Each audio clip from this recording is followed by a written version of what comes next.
तो फाइनली आप सभी आंगनबाड़ी सेविकाओं सहायिकाओं का आंगनबाड़ी से जुड़े सभी कर्मचारियों का इस नए यूट्यूब चैनल पर एक नई और इन्फॉर्मेटिव जानकारी के साथ मैं फिर से स्वागत करता हूं।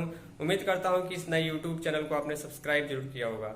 आज के लिए बिहार आंगनबाड़ी के संबंध में उनके मानदेय पोषाहार पोषण ट्रैकर ऑनलाइन ऑफलाइन काम आईसीडीएस का लेटर समीक्षात्मक बैठक पोषण ट्रैकर ऐप का कोई अपडेट पोषण ट्रैकर ऐप में कोई नया काम इसके अलावा किसी प्रकार का औचक निरीक्षण मानदेय गोदभराई अन्नप्राशन मोबाइल रिचार्ज के पैसे के संबंध में कोई जानकारी आंगनबाड़ी केंद्र भवन किराए के संबंध में कोई जानकारी इसके बारे में हम आपको इस वीडियो में बिहार के भभुआ जिले से खबर दिखाने वाले हैं, जहां पर कई केंद्र ऐसे हैं जो मानक के अनुरूप नियम के अनुरूप नहीं चल रहे। इससे बच्चों के ऊपर कोई भी खतरा होने की आशंका है। इसके रिलेटेड पूरे भभुआ जिले से खबर प्रकाशित की गई। आज के लिए चलिए हम आपको आगे दिखा दें।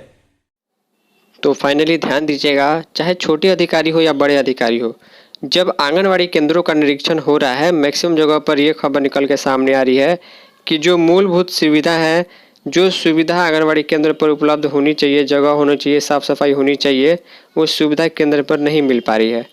यहाँ पर आप लोग देख पा रहे हैं भभुआ जिले की खबर है और यहाँ पर डीपीओ जो है उनके द्वारा, इनका नाम सरिता रानी है, इनके द्वारा जो है डीपीओ महोदया के द्वारा आंगनवाड़ी केंद्र का निरीक्षण किया गया है। स्थिति चिंताजनक है कि आंगनवाड़ी केंद्र भवन बच्चों की सुरक्षा के लिए खतरनाक है, यानी कि वो मानक पूरा नहीं कर पाते हैं जिससे जो है बच्चों को उसमें पढ़ाया जाए या फिर कार्यक्रम हो पाए। लिखा गया, परियोजना पदाधिकारी भगवानपुर को केंद्र किराए के भवन में स्थानांतरित करने का निर्देश। जिले में संचालित कराए जा रहे अधिकतर आंगनवाड़ी केंद्र की स्थिति काफ़ी बदहाल है। भभुआ जिले की मैं खबर दिखा रहा हूँ। लिखा गया है, डीपीओ सरिता रानी द्वारा बाल विकास परियोजना पदाधिकारी को अविलंब भवन को किसी दूसरी जगह किराए में भवन में स्थानांतरित करने का निर्देश दिया गया है।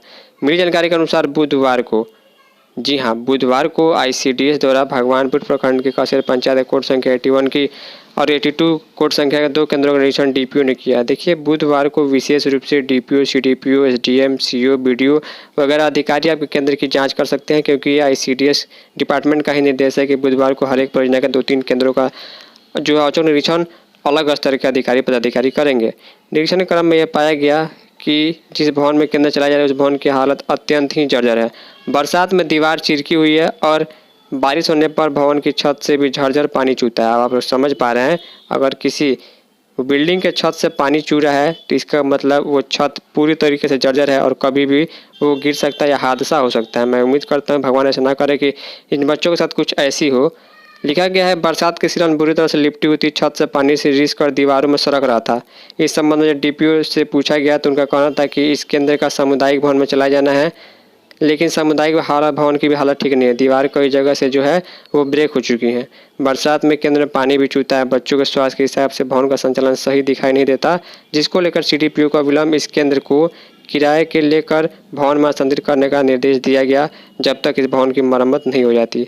सहायिका का वेतन काटने के साथ स्पष्टीकरण पूछा गया है। यहाँ पर 1 दिन के वेतन की कटौती करने का निर्देश जो है आईसीडीएस की डीपीओ ने सीडीपीओ के द्वारा जो है डीपीओ को दिया बताया गया है। जानकारी के अनुसार बुधवार को जब केंद्र पर जो अधिकारी पहुंचे हुए थे तो वहां पर केंद्र पर सेविका तो थी, लेकिन सहायिका अनुपस्थित पाई गई, बिना सूचना के अनुपस्थित थी। पोषाहार में आलू सोयाबीन की सब्जी तथा चावल बनाया जा रहा था, लेकिन केंद्र पर बच्चों की संख्या कम थी, मात्र 22 बच्चे ही उपस्थित है।